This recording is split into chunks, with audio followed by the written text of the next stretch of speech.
نصیحت مادر و فرزند. آیا می توان این قصه رو بی گریه بشنوی؟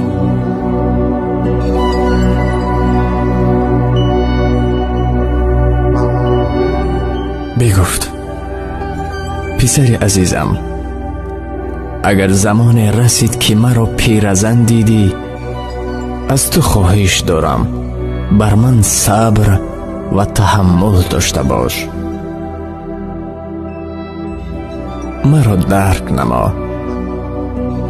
اگر در وقت طعام خوری من خوراک را به لباسهایم ریزانم، یا این که من به تنهایی لباسم را عوض کرده نتوانم،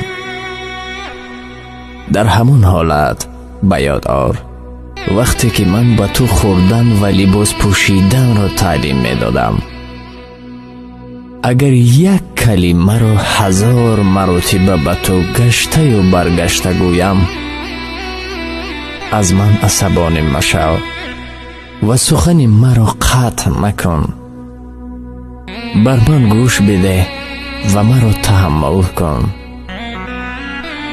ساعتهای سپری کردم را بهر آموزانیدنت به یاد آر.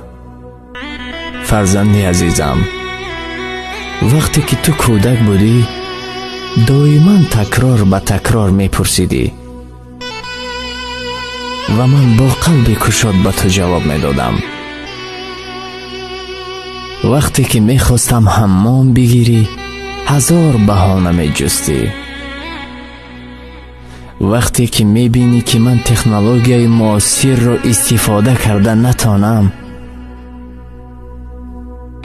مرا مسخره مکن و بر حال من مخند. به یاد آر که من چگونه چیزهای زیاده به تو آموختم. چگونه لباس پوشیدن، طعام خوردن، حمام کردن و چگونه خواندن را. و وقتی که تو ناامید می شدی، من همیشه تو رو دستگیری می کردم تا اینکه باز کوشش نمایی.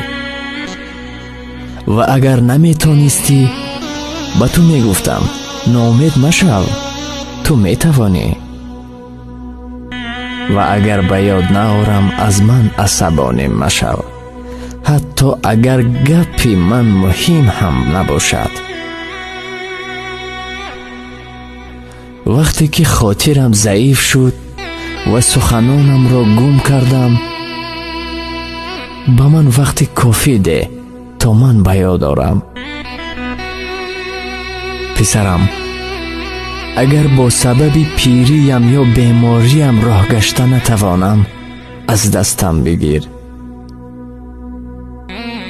همچنانی که من با محبت از دستت می گرفتم زمانی که اولین قدم هایت را می گذاشته. روز آید که من به تو گویم که مشتاق دیدار خداوند هستم. غمگین مشو، گریه مکن، حرکت کن تا درک کنی که عمر من الکی به آخر رسیده ایستاده است. و روزی از روزها درک میکنی که با وجود تمام خطاهایی که کردم، من همیشه برایت بهترین چیز را میخواستم و همیشه کمکت میکردم تا همه راههای زندگی را برایت نشان دهم. پس تو بر من نیز کمک نما تا راه روم. کمکم کن تا مدت در صبر و محبت زندگی کنم. کمکم کن پسر جانم تا برای آخرت با ایمان و آسودگی برسم.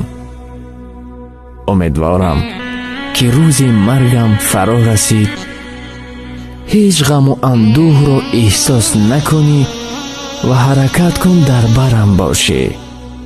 حرکت کن به من کمک کنی آن گونه که در برت بودم و کمکت کردم.